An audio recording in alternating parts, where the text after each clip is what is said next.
الحمد لله رب العالمين والصلاة والسلام على سيد الأنبياء والمرسلين وعلى آله الطيبين وأصحابه الطاهرين، أما بعد. أعوذ بالله من الشيطان الرجيم، بسم الله الرحمن الرحيم.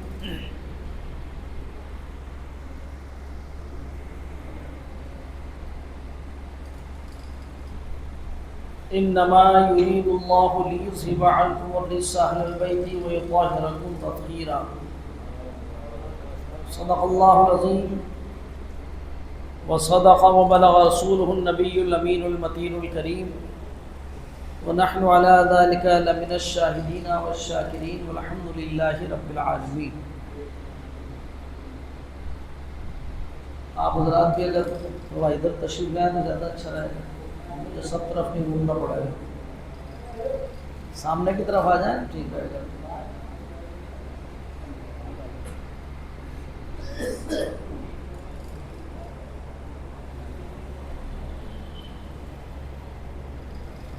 آئیے حصول برکت و سعادت کے لیے سب سے پہلے بارگاہ رسالت باب میں ہدیہ درود پاک پیش کر لیں. سب مل کے پڑھیں اللہم صلی علی سیدنا محمد معدن الجود والکرم والہ وصحبہ وبارک وسلم صلاۃ و سلام دائما علیک یا رسول اللہ صلی اللہ تعالی علیہ وسلم.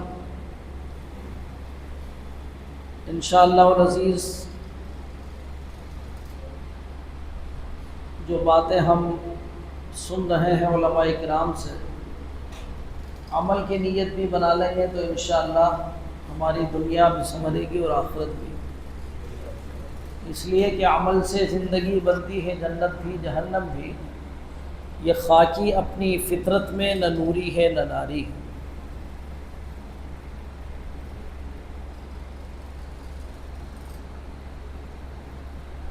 سامعین کرام، قرآن پاک کے جس آیت کریمہ کی میں نے تلاوت کا شرف حاصل کیا ہے، وہ آیت کریمہ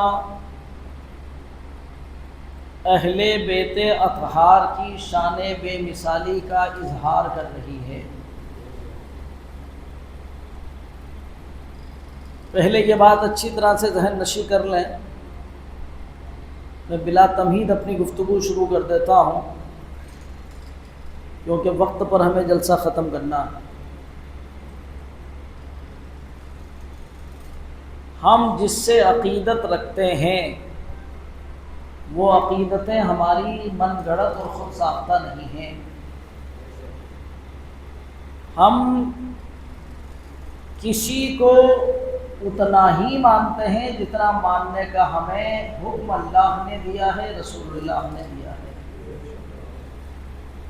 نہ ہم کسی کی شان گھٹا کر کے بے ادبی اور اہانت کا بدنما داغ اپنی پیشانی پر لینا چاہتے ہیں، اور نہ کسی کو بہت زیادہ بڑھا کر کے افراط و تفریط سے کام لینا. یہ بھی ہمارا شیوا نہیں ہے. الحمدللہ ہم جن جن کو مانتے ہیں اتنا ہی مانتے ہیں جتنا ماننے کی ہمیں شریعت اجازت دیتی ہے، اور شریعت نے جو حدود متعین کر دیے ہیں ان حدود سے کبھی بھی تجاوز نہیں کرتے. ایک جاہل کی عقیدت میں اور ایک سمجھدار کی عقیدت میں یہی فرق ہوتا ہے کہ جاہل کی کوئی حد نہیں، بڑھے تو بھی کوئی حد نہیں، پیچھے ہٹے تو بھی کوئی سیما نہیں. لیکن عقل مند کی ایک حد ہوتی ہے کہ اس حد سے وہ کبھی تجاوز نہیں کرتا. الحمدللہ ہم مومن ہیں. کیا ہیں ہم؟ مومن کسی برادری کا نام نہیں ہے کہ یہ مومنوں کی مسجد ہے، یہ مومنوں کا محلہ ہے. یہ تو لوگوں نے رکھ لیے نام اپنے اپنے طور پر. مومن کا معنی ہوتا ہے ماننے والا. مومن کا معنی ماننے والا. کس کو ماننے والا؟ اللہ کو ماننے والا، رسول اللہ کو ماننے والا، اور رسول جو کچھ اللہ کی طرف سے لے کر کے آئے ان کو ماننے والا. اگر ایک بالکل جاہل گنوار آدمی جسے کلمہ بھی صحیح نہیں پڑھنا آتا ہو، جنگل میں بکریاں اور جانور چرا کر کے کھیتی باڑی کر کے اپنی زندگی گزارتا ہو اور وہ صرف یہ مانتا ہو کہ میں اللہ کو مانتا ہوں، اس کے رسول کو مانتا ہوں، رسول جو بھی لائے سب مانتا ہوں، تو اس کے مومن ہونے کے لیے یہی کافی ہے۔ اگر وہ مر گیا تو ہم اس کی دعائیں مغفرت بھی کریں گے، اس کی نماز جنازہ بھی پڑھیں گے، اس لیے کہ اس کے مومن ہونے کے لیے اتنا ہی کافی ہے کہ وہ اللہ کو مانے، رسول اللہ کو مانے، اور رسول جو بھی خدا کی طرف سے لے کر کے آئے ان سب کو مانے۔ اب اگر آگے وہ کچھ نہیں جانتا ہے تب بھی وہ مومن ہے، آخرت کا معاملہ اللہ کے رحم و کرم اور اس کے عدل و انصاف پر ہے۔ اگر وہ اس کو جہالت کی اور فرائض کو ترک کرنے کی سزا دے تو یہ اس کا عدل ہے، اور اپنے فضل سے بخش دے تو یہ اس کا فضل ہے۔ اس کے فضل میں بھی کوئی دخل نہیں دے سکتا اور اس کے عدل میں بھی کوئی دخل نہیں دے سکتا۔ تو ہم مومن ہیں، ماننے والے۔ کس کو ماننے والے؟ اللہ کو ماننے والے، رسول اللہ کو ماننے والے، اور رسول جو کچھ لے کر کے آئے ان سب کو ماننے والے۔ اچھا، قرآن کون لے کر آیا؟ جبرائیل علیہ السلام لے کے آئے۔ کس کے پاس لے کے آئے؟ رسول اللہ کے پاس لے کے آئے۔ رسول اللہ سے ہم نے قرآن سنا، تو سب سے پہلے کس نے سنا؟ ہم لوگوں نے۔ سب سے پہلے کس نے سنا؟ صحابہ کرام نے۔ کس نے سنا؟ دین کسے کہتے ہیں اس کو سمجھیے آپ۔ میں بہت ٹھنڈی تقریر کروں گا کہ مجھے لگاتار 11 دن ہو گئے بولتے ہو، اور میرا مزاج میں نہیں ہے جوشیلی تقریر کرنے کا۔ جوانی میں نہیں کی، اب تو بڑھاپا آ گیا، اب بڑھاپے میں کیا جوشیلی تقریر کریں گے۔ کچھ باتیں سمجھ لو، اور نہیں سمجھ میں آئے تو پھر آپ سمجھنے کے لیے ہم سے رابطہ کر لیں، علماء کرام سے رابطہ کریں، انشاءاللہ یہ سمجھائیں گے، کوئی بات ادھوری نہیں چھوڑیں گے۔ درود پاک پڑھ لیں، اللہم صلی علی سیدنا مولانا محمد و آلہ وصحبہ وبارک وسلم۔ تو جب آپ بیٹھیں تو اسی نیت سے بیٹھیں کہ کچھ سمجھ کے جانا ہے، کچھ باتیں سمجھ کے جانا ہے۔ الحمدللہ آج کی مجلس جو ہے وہ ایک مرحومہ شیرین کی ایصال ثواب کی نیت سے رکھی ہے، محفوظ وائے نے انعقاد کیا ہے اس کا۔ تو یہ بھی نیت رکھیں کہ مولا اس سننے سنانے کا جو بھی تو ہمیں ثواب عطا فرمائے، ہماری جانب سے مرحومہ شیرین کی روح کو عطا فرمائے۔ دیکھو ایصال ثواب کے لیے نہ اگربتی ضروری ہے، نہ فاتحہ ضروری ہے، اور نہ مٹھائی ضروری ہے، نہ لنگر ضروری ہے۔ بس ایک بات ایصال ثواب کے تعلق سے کہہ کے بات آگے بڑھا دوں تاکہ سمجھ میں آئے۔ ثواب کا مطلب کیا ہوتا ہے؟ اچھے کام کا بدلہ۔ ثواب کا معنی کیا ہے؟ جو بھی اچھا کام، حتیٰ کہ اگر راستے میں کوئی کانٹا جھاڑ کاچ پڑا تھا، اپنے اٹھا کے ایک طرف ڈال دیا کہ راہگیر کو تکلیف نہ ہو جائے۔ پیارے آقا صلی اللہ علیہ وسلم فرماتے ہیں کہ میری امت کے نامہ اعمال میرے سامنے پیش ہوئے تو میں نے یہ نیکی بھی نامہ اعمال میں لکھی ہوئی دیکھی، تو ثواب اس پر بھی ملتا ہے۔ کوئی بھی وہ کام جس پر ثواب ملنے کی امید ہو، وہ نیک کام کر کے اس ثواب میں اپنے کسی مومن بھائی کو شامل کر لینا، اسی کو ایصال ثواب کہتے ہیں۔ یا اللہ میری یہ نیکی تو قبول فرما لے اور اس کا ثواب میری جانب سے فلاں کو عطا فرما لے، اسی کا نام ایصال ثواب ہے۔ اب اس میں سب ہو سکتا ہے، کھانا کھلانا بھی ہے، پانی پلانا بھی ہے، قرآن کی تلاوت بھی ہے، اچھی باتیں بھی ہیں، اور سب سے افضل کام ہے دین سیکھنا اور سکھانا۔ اس سے بڑا ثواب کا کام کچھ نہیں ہو سکتا۔ یہ مدرسے، یہ دارالعلوم، یہ کتابیں، یہ تقریریں، یہ بیانات، ان سب کا مقصد یہی ہے کہ لوگ اللہ کے دین کو سمجھ جائیں اور اس کے بھیجے ہوئے پیغام کو سمجھ کر کے راہ راست کے اوپر آ جائیں۔ اب اتنی بات سمجھ میں آ گئی تو سمجھے ہم ہیں ماننے والے۔ کس کے ماننے والے ہیں؟ اللہ کے ماننے والے، رسول اللہ کو ماننے والے۔ اسی لیے کلمہ طیبہ میں اشہد ان لا الہ الا اللہ واشہد ان محمدا عبدہ ورسولہ، ہم گواہی دیتے ہیں کہ اللہ کے سوا کوئی عبادت کے لائق نہیں، اور گواہی دیتے ہیں کہ محمد صلی اللہ علیہ وسلم اللہ کے بندے اور اس کے رسول ہیں۔ اب آگے بڑھیے آپ، جب اللہ کو مانتے ہیں تو پھر اللہ کی بھی مانیں، رسول کو مانتے ہیں تو رسول کی بھی مانیں۔ اب جنہوں نے ہمیں اللہ اور اس کے رسول کی تعلیمات کو بڑی ایمانداری سے، دیانتداری سے، مجاہدات سے، ریاضت سے جہاد کر کے بڑی بڑی مصیبتیں جھیل کر کے جو اللہ کے نبی سے آیا ہوا دین آگے بڑھایا، اس کی پہلی صف کے لوگوں کا نام ہے صحابہ کرام۔ کیا نام ہے ان کا؟ پوری امت پر اللہ اور اس کے رسول کے بعد اگر کوئی سب سے بڑا احسان ہے تو وہ کن کا ہے؟ صحابہ کرام کا۔ اور ان صحابہ میں بھی ان صحابہ کا اور زیادہ بڑا مرتبہ ہے کہ جو اس زمانے میں ایمان لائے جب حضور صلی اللہ تعالی علیہ وسلم کے خلاف چاروں طرف سے دشمنیاں تھیں۔ انہی کے لیے قرآن نے فرمایا والسابقون الاولون من المہاجرین والانصار والذین اتبعوہم بإحسان رضی اللہ عنہم ورضوا عنہ، اور اسلام کی طرف سب سے پہلے سبقت کرنے والے، سب سے پہلے آگے بڑھنے والے، جب کوئی مسلمان ہو جاتا تھا، کلمہ پڑھ لیتا تھا، تو اس کے گھر والے، اس کے قبیلے والے، اس کے خاندان والے اس پر اتنا ظلم کرتے تھے کہ اس کا جینا دوبر کر دیا کرتے تھے۔ ان کا مرتبہ سب سے اونچا، ان کا مرتبہ سب سے اونچا۔ پھر ان کے دو گروہ ہیں، ایک مہاجرین ہے اور ایک انصار۔ مہاجرین کسے کہتے ہیں؟ کہ جو ہر طرح کا ظلم برداشت کرتے کرتے کرتے جب تنگ آ گئے، سرکار نے اجازت عطا فرما دی تو گھر بار بھی چھوڑ کر کے چلے گئے، مگر ایمان کو اور مصطفیٰ کے دامن کو نہیں چھوڑا۔ انہیں کیا کہیں گے؟ مہاجرین۔ اور دوسرا گروہ ہے انصار، مدینے کے لوگوں کا، کہ جب مہاجر اپنا گھر بار چھوڑ کے وہاں آئے تو انصار نے ان کی ایسی مدد کی کہ اس مدد کی کوئی مثال پیش نہیں کی جا سکتی۔ مثالیں دینے کا وقت نہیں ہے، وہ پھر بڑی لمبی گفتگو ان پر ہو جائے گی کہ مہاجرین کیا ہے اور انصار کیا ہے۔ بہرحال ان کا سب سے بلند مرتبہ ہے، ان کا سب سے بلند مرتبہ ہے مہاجرین اور انصار کا۔ اب یوں سمجھ لیے کہ مجموعی طور پر نبیوں کے بعد سب سے بڑا مرتبہ کن کا ہے؟ صحابہ کرام۔ اہل بیت اطہار کو مصطفیٰ جان رحمت صلی اللہ تعالی علیہ وسلم کی قرابت کی وجہ سے اللہ نے ایسی فضیلتیں عطا فرمائی کہ ان کی عظمت قرآن میں نازل فرما دی، اور یہاں تک فرما دیا قُلْ لَا أَسْأَلُكُمْ عَلَيْهِ أَجْرًا إِلَّا الْمَوَدَّةَ فِي الْقُرْبَى، اے محبوب تم فرما دو میں تم سے کوئی بدلہ نہیں مانگتا، یعنی دین پہنچانے میں جو مشقتیں میں نے جھیلی اس کا کوئی بدلہ نہیں مانگتا۔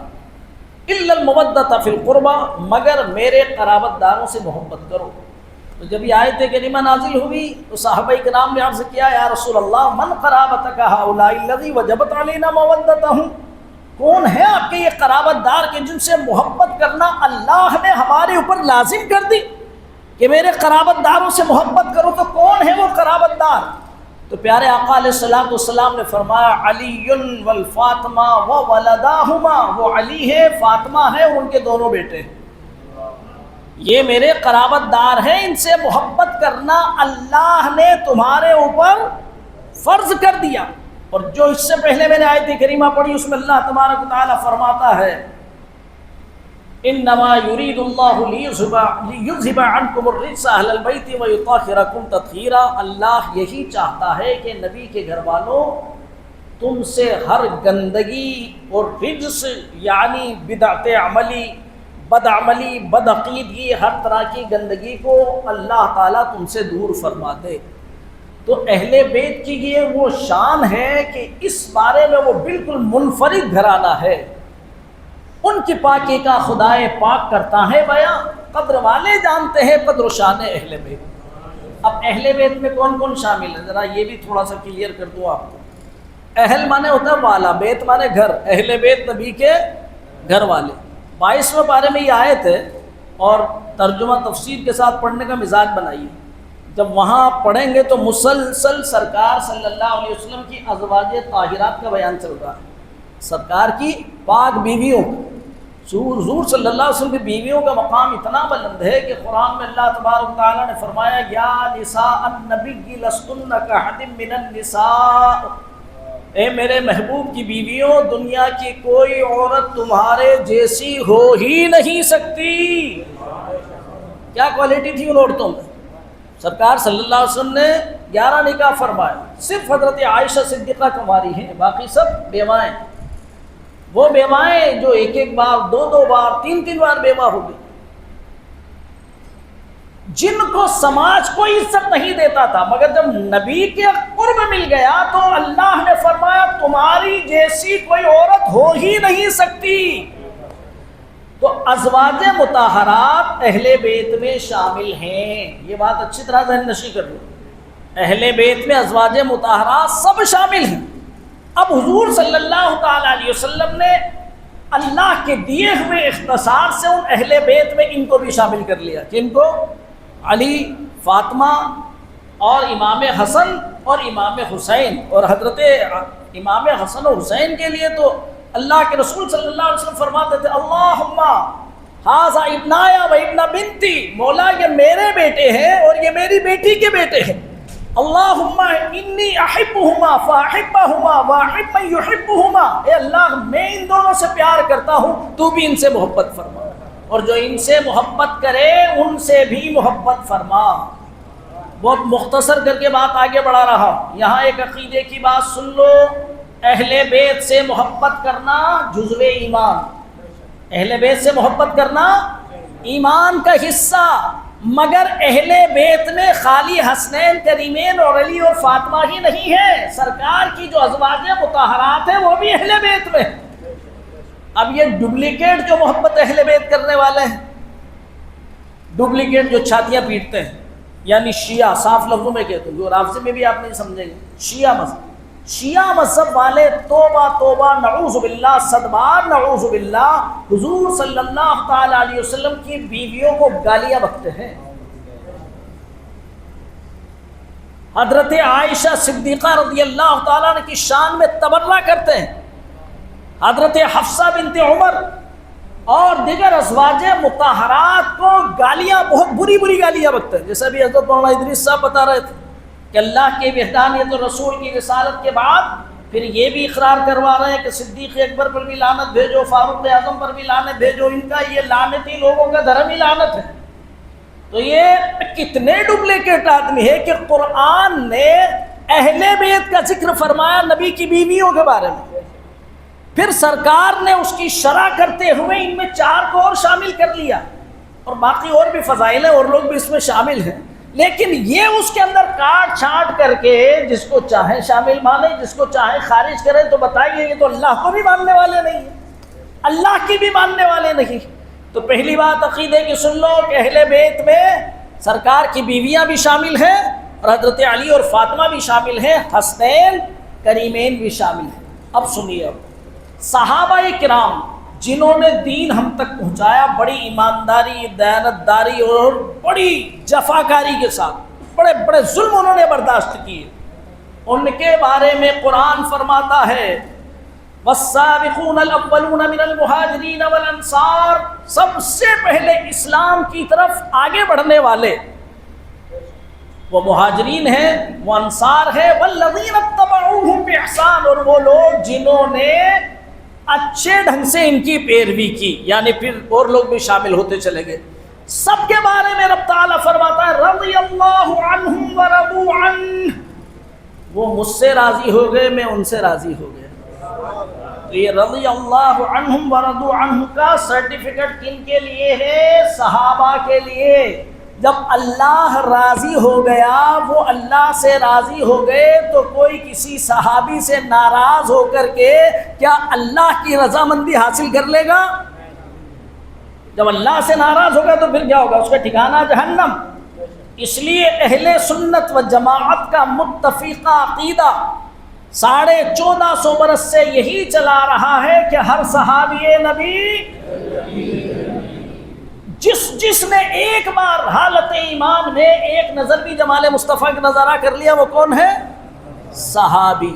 اب ان میں کاٹ چھانٹ کرنا کہ امیر معاویہ تو یزید کے باپ تھے، تو کل تم کہو گے کہ نوح علیہ السلام بھی کافر بیٹے کے باپ تھے، یہ اس طرح کی باتیں کرنا اور پھر ان کی شخصیات کو نشانہ بنانا۔ میں رزلٹ کی بات بتا دیتا ہوں، قرآن ملا ہمیں کس سے؟ صحابہ سے۔ نبی کی حدیثیں کس سے ملی؟ صحابہ سے۔ اب اگر انہی کو ہم معاذ اللہ برا کہنے لگ جائیں، فاسق کہنے لگ جائیں، ان کو ڈاؤٹ فل مان لے، معاذ اللہ صد بار معاذ اللہ ان کے اوپر الزام لگائے کہ انہوں نے دیانتداری سے کام نہیں لیا، انہوں نے ظلم کیا، معاذ اللہ جو باطل لوگ کہتے ہیں، تو سمجھ لو پھر قرآن پر بھی بھروسہ نہیں اور حدیث پر بھی بھروسہ نہیں، کیونکہ غلط آدمی کی تو بات بھی غلط ہوتی ہے نا۔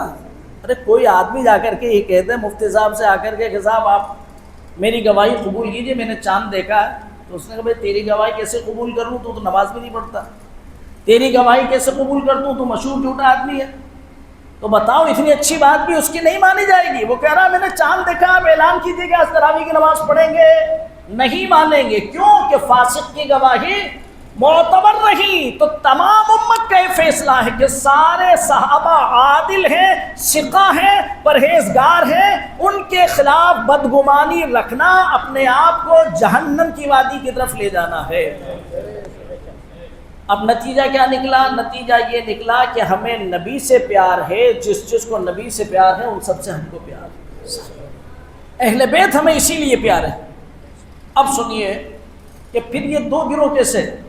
ایک وہ ہے جو صحابہ کو گالیاں بک رہا ہے نا، ایسا گروہ میں آج کل نہیں دیکھ رہا ہو آپ کہ جس کو یہ پتہ نہیں کن کن چیزوں سے وضو ٹوٹ جاتا ہے، وہ حضرت امیر معاویہ کے اوپر تنقید کرتا نظر آئے گا، پھر آگے بڑھے گا تو حضرت ابو سفیان کا نام لے گا، پھر آگے بڑھے گا تو حضرت مغیرہ ابن شعبہ کا نام لے گا، پھر آگے بڑھے گا تو حضرت عمرو بن العاص کے بارے میں بکواس کرے گا، پھر آگے بڑھے گا تو معاذ اللہ صد بار معاذ اللہ ام المؤمنین محبوب رب العالمین جناب عائشہ صدیقہ رضی اللہ تعالیٰ عنہ کی شان میں بکواس کرنے بیٹھ جاتا ہے۔ تو یہ جو گمراہ فرقہ ہے جو اہل بیت اور صحابہ میں جو تقسیم کر رہا ہے، اس کے بارے میں اللہ کے رسول صلی اللہ علیہ وسلم نے 1400 برس پہلے خبر دے دی تھی۔ کتنے برس پہلے؟ ہاں، یہ مت کہنا کہ مولوی لوگ ہی برا کہتے ہیں، خالی بہت ذمہ داری سے عرض کرنا، حوالہ چاہیے میرے پاس آ جانا یا پہنچ جانا ان حضرات کے پاس، میں کتابیں رکھی کھول کے بتا دیں گے۔ حضرت علی رضی اللہ تعالیٰ نے ایک دن حرم الہی کے اندر زمین پر لیٹے ہوئے تھے، یہ ٹائلز اور ماربل وغیرہ تو اب ہوئے ہیں، مٹی کی زمین، ریتیلی زمین، اس پہ لیٹے ہوئے تھے، اور پہننے کے لیے بھی کیا ہوتا تھا، 2 چادریں استعمال کرتے تھے بس۔ تو جب آپ لیٹے ہوئے تھے سرکار صلی اللہ تعالیٰ علیہ وسلم نے آپ کو جگایا، اٹھے تو بدن پر مٹی چپکی ہوئی تھی۔ کس کے بدن پر؟ حضرت علی کے بدن پر۔ سرکار صلی اللہ علیہ وسلم بڑی محبت سے اس مٹی کو جھاڑا، فرمایا قم یا ابا تراب، اے مٹی کے باپ اٹھو، مٹی سے تعلق رکھنے والے اٹھو۔ تو اس وقت سے آپ کو ابو تراب کا لفظ بڑا پسند آتا، کوئی حضرت علی کو ابو تراب کہتا تو آپ بڑے خوش ہوتے کہ سرکار نے مجھے ابو تراب فرمایا تھا۔ پھر آپ ارشاد فرماتے ہیں کہ علی تمہارے بارے میں 2 گروہ ہو جائیں گے، تمہیں حضرت عیسیٰ علیہ السلام سے ایک گنا نسبت۔ حضرت عیسیٰ علیہ السلام کے بارے میں لوگ 2 گروہوں میں بٹ گئے تھے۔ یہودیوں نے حضرت عیسیٰ علیہ السلام سے اتنی دشمنی کی کہ انہوں نے ان کو سولی دینے کا پروگرام بنا لیا۔ حالانکہ جو بنا رکھا ہے نا عیسائیوں نے، عیسیٰ علیہ السلام کو سولی نہیں ہوئی ہے، وہ الحمدللہ آسمان پر اٹھا لیے گئے، موجود ہیں، ابھی انتقال نہیں ہوا، قیامت قریب آئے گی، واپس دنیا میں آئیں گے، یہ ہمارا عقیدہ ہے۔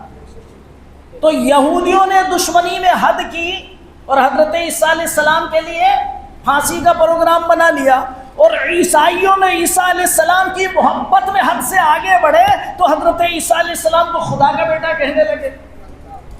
حضرت مریم علیہ السلام حضرت مریم کو خدا کی بیوی کہنے لگے معاذ اللہ۔ اور یہاں تک بھی ان کے ایک گروہ ایسا بھی جس کا عقیدہ ہے کہ خدائی تو پارٹنری میں چلتی ہے، ملی جلی سرکار ہے، خدا بھی چلاتا ہے، حضرت عیسیٰ بھی چلاتے ہیں، اور ان کی والدہ حضرت مریم بھی چلاتی ہے۔ تو 2 گروہ بن گئے، ایک گروہ محبت میں حد سے آگے بڑھ گیا، ایک گروہ دشمنی میں حد سے آگے بڑھ گیا۔ مگر الحمدللہ ہم اہل سنت و جماعت ہیں، نہ دشمنی میں کہیں آگے بڑھتے ہیں نہ محبت میں حد سے آگے بڑھتے ہیں، جہاں جتنا حکم اللہ نے دیا ہے اتنا ہی مانتے ہیں۔ بالکل ویسا ہی ہوا جیسے سرکار نے فرما دیا تھا۔ حضرت علی رضی اللہ تعالیٰ عنہ کے بارے میں 2 گروہ بن گئے۔ ایک گروہ وہ بنا جو محبت میں اتنا آگے بڑھا کہ حضرت علی کو معاذ اللہ انہوں نے یہاں تک کہہ دیا کہ حضرت علی ہی پہلے خلیفہ تھے، صدیق اکبر، فاروق اعظم، عثمان غنی نے زبردستی ان کی حکومت ہتھیا لی، ان کے ہاتھوں میں خلافت نہیں دی۔ توبہ نعوذ باللہ اس گمراہ فرقے کو جو شیعہ کہلاتا ہے، ان کے عقیدے یہ بھی ہیں کہ علی تو نبیوں سے بھی افضل ہیں۔ توبہ نعوذ باللہ یہاں تک بھی ان کے عقیدے ہیں کہ علی تو خدا ہے معاذ اللہ، بلکہ یہاں تک بک دیتے ہیں خدا کے بھی خدا ہیں۔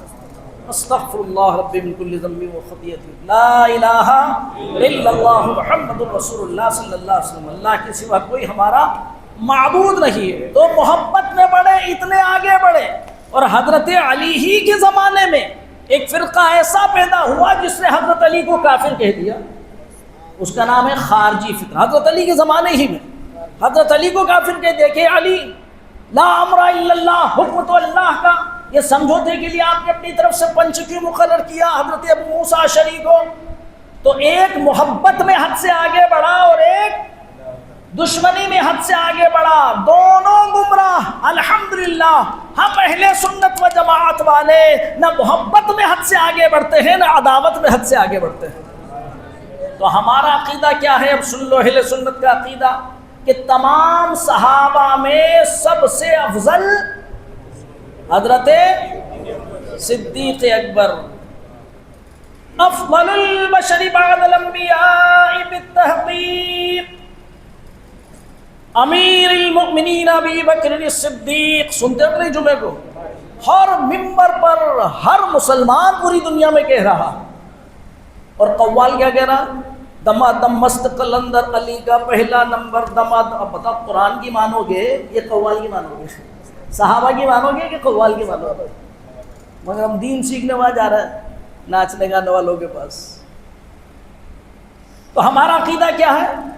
سب سے افضل صدیق اکبر، پھر اس کے بعد فاروق اعظم، پھر اس کے بعد عثمان غنی، پھر اس کے بعد مولا علی، پھر اس کے بعد کچھ نہیں آتا، کچھ نہیں آتا ہمیں تو یہ کہ حضرت علی کے نام کا لنگر کا لگ رہا ہے، ڈھول کا بج رہا ہے، وہاں چلے چلو، کچھ نہیں آتا۔ اس کے بعد کون ہے؟ عشرہ مبشرہ، وہ 10 جن کو جنت کا مژدہ ملا، اس مبارک جماعت پہ لاکھوں سلام۔ وہ 10 صحابہ جن کو سرکار نے نام لے لے کر کے ان کے جنتی ہونے کا اعلان، ان 10 میں سے 4 تو یہ ہیں، 6 ہو رہے ہیں، بھی نام نہیں گناؤں گا۔ پھر ان کے بعد کس کا مرتبہ؟ آپ ایسے پھنس گئے کہ جیسے کوئی ایم اے پی ایچ ڈی کے سوال ہو رہا ہوں۔ مدرسے میں آنا میرے پاس 3ری جماعت میں بچوں کو یہ سوال کرواتے ہیں بچوں سے، کس کے بعد کس کا مرتبہ ہے؟ اصحاب بدر کا، جو بدر کی لڑائی میں شامل ہوئے تھے۔ پھر اس کے بعد کس کا مرتبہ ہے؟ اصحاب احد کا، جو جنگ احد میں شامل ہوئے تھے۔ پھر اس کے بعد کس کا مرتبہ ہے؟ اصحاب بیعت الرضوان کا، جنہوں نے حضور صلی اللہ علیہ وسلم کے ہاتھ میں ہاتھ دے کر جان دینے کا وعدہ کیا تھا، اور اللہ کو وہ بیعت اتنی پسند آئی تھی کہ اللہ تبارک تعالیٰ نے فرما دیا کہ ید اللہ فوق ایدیہم، اے محبوب جی آپ سے بیعت کر رہے ہیں، یہ مجھ سے بیعت کر رہے ہیں، ان کے ہاتھوں پر اللہ کا ہاتھ، وہ ہے اصحاب بیعت الرضوان۔ پھر اس کے بعد تمام صحابہ۔ اچھا یہ چاروں خوش نصیب سب میں شامل ہیں، چاروں صحابہ سب میں شامل، ساری فضیلتیں اللہ نے ان کو عطا فرمائی۔ اب آ گئی اگلی بات کہ حضرت علی رضی اللہ تعالیٰ عنہ ہی سب سے، حضرت علی ہی سب سے پہلے خلیفہ ہونے کے اقدار تھے۔ تو سوال یہ پیدا ہوتا ہے کہ حضرت علی نے صدیق اکبر کے ہاتھوں پر بیعت کی کہ نہیں کی؟ کوئی انکار کر سکتا ہے؟ کر سکتا ہے کوئی انکار؟ کر ہی نہیں سکتا۔ وہ بھی نہیں انکار کریں گے، رافضی بھی نہیں کریں گے، شیعہ بھی نہیں کریں گے، کیونکہ حقیقت یہی ہے۔ حضرت علی کے ہاتھوں پر بیعت کی، حضرت علی کو حضرت امیر صدیق اکبر کو، فاروق اعظم کو، عثمان غنی کو امیر المؤمنین مانا، ان کے حکم سے مقدموں کے فیصلے کیے، ان کے حکم سے جہاد کیے، ان کے حکموں سے چوروں کے ہاتھ کاٹے، ان کے حکم سے قاتلوں کو قصاص کے اندر قتل کیا، ان کی اطاعت کی، ان کا حکم مانا، ان کی فرمانبرداری کی۔ تو اب علی کو مانتے ہو تو علی کی بھی تو مانو، علی کو مانتے ہو تو علی کی بھی تو مانو، جن کو علی نے مانا ان کو بھی مانو۔ من مانے طریقے سے لوگوں نے اپنی عقیدتیں گڑھ رکھی، اور یہی وجہ ہے کہ کتنے ہی باطل فرقے پیدا ہو گئے اور ختم ہو گئے، کچھ اور ہوں گے بھی، کیونکہ حضور صلی اللہ علیہ وسلم نے فرما دیا تھا کہ میری امت 73 فرقوں میں بٹے گی، ایک کے علاوہ سب جہنم میں ہوں گے، تو ابھی تو اور پیدا ہوں گے۔ اب یہ فرقہ، یہ سب سے پرانا فرقہ، یہ بھی میں بتا دوں، شیعہ فرقہ جو ہے وہ سب سے پرانا حضرت علی کے زمانے ہی میں پیدا ہو گیا تھا، پھر باقی بعد میں پیدا ہوتا، تو یہ سب سے پرانا فرقہ ہے۔ تو عزیزان ملت اسلامیہ، یہ ایمان اور عقیدے کے تعلق سے میں نے کچھ باتیں بتا دی۔ اب آئیے اہل بیت کے اوپر۔ اہل بیت نبی کی قرابت کی وجہ سے بڑی فضیلت رکھتے ہیں، ان کی عظمتیں اللہ نے بیان فرمائی قرآن میں، ان کی عظمتیں رسول اللہ نے بیان فرمائی، ان کی عظمتیں صدیق اکبر نے مانی، ان کی عظمتیں فاروق اعظم نے مانی، ان کی عظمتیں حضرت عثمان غنی نے مانی۔ اگر میں یہ رشتے بتانا شروع کروں کہ حضرت صدیق اکبر اور حضرت علی کے گھرانے میں کتنی محبت تھی، فاروق اعظم اور حضرت فاطمہ کے اولادوں میں کتنی محبت تھی، تو ایک لمبا بیان ہو جائے گا اس کا۔ اور یہ کربلا کے موضوعات کے اوپر جلسے میں اس طرح نہیں کرتا، مجھے مسلسل 20 سال ہو گئے ایک ہی مسجد میں اندور میں بیان کرتے ہوئے، 10 دن بیان کرتا ہوں، ابھی بھی 11 تقریر کر کے آیا ہوں، چاند رات سے لے کے ابھی تک ایک ہی اسٹیج کے اوپر ایک ہی جگہ بیٹھ کر کے 11 تقریریں کر کے آیا ہوں، اور 2009 سے اسی جگہ بول رہا ہوں۔ پھر بھی یہ ہے کہ نہ میرا مضمون پورا ہو پاتا، نہ لوگوں کی پیاس بجھ پاتی ہے، کیونکہ جن کا ذکر اللہ کرے، رسول اللہ کرے، ان کا ذکر ہم کیا کر سکتے ہیں؟ لیکن بار بار ان چیزوں کو اس لیے بیان کرتے ہیں تاکہ ہمارا ایمان درست رہے۔ اور سنو، اللہ کے رسول صلی اللہ علیہ وسلم فرماتے الا ومن مات علی حب آل محمد مات مؤمنا، خبردار جو اہل بیت کی محبت پڑے گا وہ ایمان کی لے کر دنیا سے جائے گا، جو اہل بیت کی محبت پر مرے گا توبہ کر کے دنیا سے جائے گا، جو اہل بیت کی محبت پر مرے گا اللہ تعالیٰ اسے بخش کر کے پھر دنیا سے اٹھائے گا۔ یہ ساری فضیلتیں موجود ہیں، اس لیے اہل بیت اطہار سے محبت کرنا ایمان کا لازمی حصہ ہے۔ اب سوال یہ پیدا ہوتا ہے کہ کربلا کب ہوئی؟ کربلا کی جنگ کب ہوئی؟ حضور صلی اللہ علیہ وسلم کے وصال فرمانے کے کتنے سال بعد کربلا کی جنگ ہوئی بتاؤ؟ کچھ بھی نہیں یاد ہے، خالی ڈھول اور لنگر دو ہی چیز یاد ہے بس۔ اسی کا نام حسینیت ہے اور اسی کا نام اہل بیت کی محبت ہے بس۔ سن 61 ہجری میں ہوئی۔ کب؟ سرکار صلی اللہ علیہ وسلم وصال کون سے سن میں فرمایا؟ 11 ہجری میں۔ حضور صلی اللہ علیہ وسلم کے پردہ فرمانے کے 50 سال بعد کربلا کی جنگ ہوئی۔ امام علی مقام رضی اللہ تعالیٰ عنہ کی عمر سرکار کے وصال کے وقت صرف 5 برس کی تھی، کربلا کے میدان میں آپ 55 برس اور کچھ مہینے کے تھے۔ تو حضرت حسنین کریمین سے محبت ہماری قرابت رسول کی وجہ سے یہ عظمتیں ان کو ملی۔ اب ایک بات آپ کے ذہن میں سوال اٹھتا ہوگا کہ آج 1450 برس گزر جانے کے بعد اہل بیت سے لوگ اتنی محبت رکھتے ہیں، تو 85 برس ہو گئے تھے، 50 برس میں ایسا کیا ہو گیا کہ 22,000 کی فوج انہیں 3 دن بھوکا اور پیاسا رکھ کے دردناک طریقے سے شہید کر دیتی؟ تھے کون یہ ایسا ظلم کرنے والے؟ اور کیوں کیا انہوں نے اتنا ظلم؟ کیا وہ نہیں جانتے تھے کہ حسین کون ہے؟ کیا وہ نہیں جانتے تھے کہ حسین کا مقام کیا ہے؟ نہیں جانتے تھے کیا؟ نہیں جانتے تھے؟ جب آج ہم 1450 برس سال بعد بھی جانتے تو وہ کیوں نہیں جانتے تھے؟ ان میں صحابہ نہیں تھے، صحابہ کی اولادیں تو تھی۔ ارے کربلا کے میدان میں جو یزیدی فوج کا سپہ سالار تھا وہ جنتی صحابی حضرت سعد بن ابی وقاص کا بیٹا تھا، تو وہ صحابی نہ تھے مگر تابعی تھے۔ یزید بھی تو صحابی کا بیٹا ہے، مگر یہاں اسلام میں باپ کا بیٹا، بڑے باپ کا بیٹا ہونا کوئی معاملہ نہیں رکھتا ہے۔ وَمَن يَعْمَلْ مِثْقَالَ ذَرَّةٍ خَيْرًا يَرَهُ وَمَن يَعْمَلْ مِثْقَالَ ذَرَّةٍ شَرًّا يَرَهُ، جو کرے گا وہی بھرے گا۔